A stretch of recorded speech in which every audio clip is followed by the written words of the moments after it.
Right. So tonight we're going to talk about the meaning of God. An interesting little thing about in a series about understandings. So one day, someone said to Subi, some English, I think it was the English person. Subi said that the English were the most conceited people on the earth. And I say, I don't really believe that's true, is it? That's not really true, is it? I mean, of course we do have our qualities for sure, but anyway, so somebody asked this strange question: what is the meaning of God?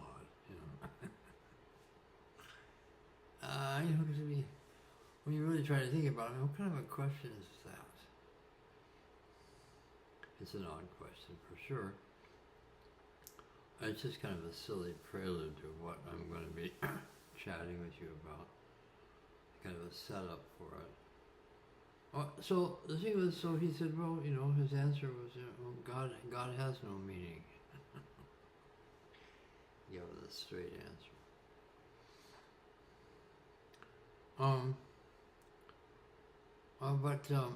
Let's tarry there for a moment and discuss an interesting facet of that whole thing. So one day Subi said that God, what did he say? Now I've forgotten. Oh my goodness. What did he say about God? Oh, he said, yeah. He said this very interesting remark. He said, actually, brothers and sisters, God, the nature of God and the nature of His creation is very different. In other words, your nature and the nature of God is very different. And so, all the people that have read the thing, God created man in the image of God. Some of them, I'm sure, some people are so enlightened. I mean, no matter how enlightened one gets, I find, it's all relative, isn't it? I mean, a bird is more enlightened than a bug. I'm sure, quite a bit more. But, anyway, somebody might, I'm sure there are people who understood it right then. Because if you understand it, it is there, the thing is there, the understanding is there. So God, and then they say things like, God exists comes before everything. And God will be after everything. Now the second part of that, God will be after everything, I'm not quite understanding that exactly. Perhaps. But the other part, I was having some understanding this evening, which is, why is it that God's nature is very different from our nature? And why is it? How does it all connect up? Well, I think I know. I think it's because God is that He exists before existence. I mean, He is before existence. We have to exist. God created us, we exist. We are. But God is that which exists before anything exists. In other words, God doesn't exist.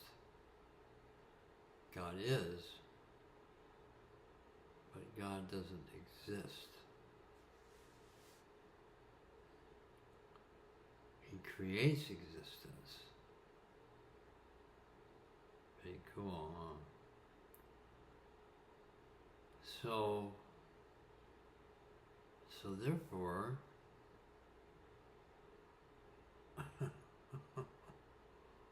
yeah. So just before something exists, there's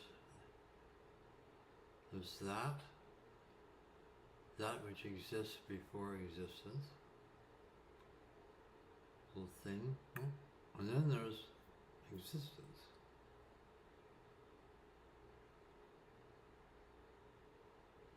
You know, when Sufi was on his ascension, he said, he got up past heaven and everything else, and he's wandering around up there over the highest heaven or something, and relatively however we want to look at things, but he's looking around for God, he couldn't find him anywhere.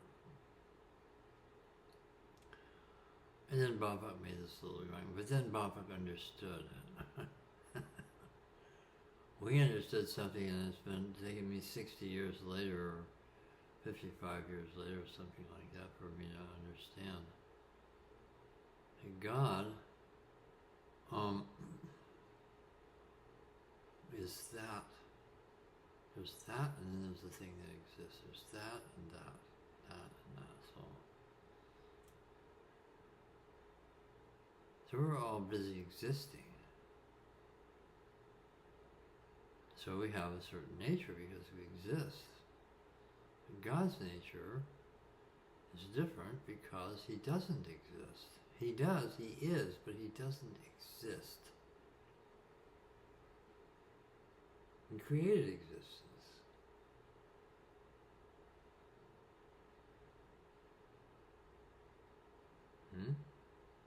Fun, isn't it?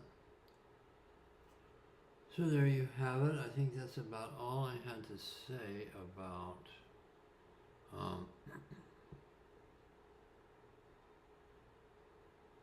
so you can see how that relates to God having also in a possibly different way than Subi meant, but maybe not.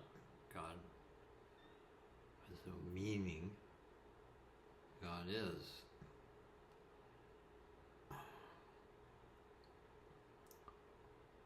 It's a thing that we can say, but perhaps we can't really quite comprehend it because we exist and he is that which comes before existence.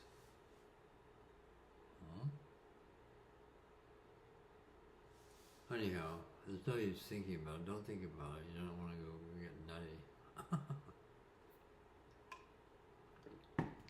Your mind can't think about things like that. Well, I think that's probably something to do with it. Alright, so there we go. A little note on why Subi would say that the nature of God was actually very different from our nature. You know, I'm not going to try to go any further with it because, well, I don't really have any place to go with it. I mean, I could try and think what good is that doing, but I mean, I'm not concerned because I know, because people have said when they get, back home on the other side, they understand everything. It's like that. See everything. You can see millions of people, millions and billions of souls all at once, and understand and know them and understand them and understand why they're doing what they're doing. Say, sure, that makes perfect sense. So I don't want to try to strain myself down here in the dark closet and call whatever. Well, I'm not actually here on the earth right now. Too hard for me. I can't be here, but I'm, I still have my body here, so I can still operate through this body. And who knows, I may come back tomorrow, but for the time being, I'm kind of not actually here. Too hard for me to be here. Okay, so that's it.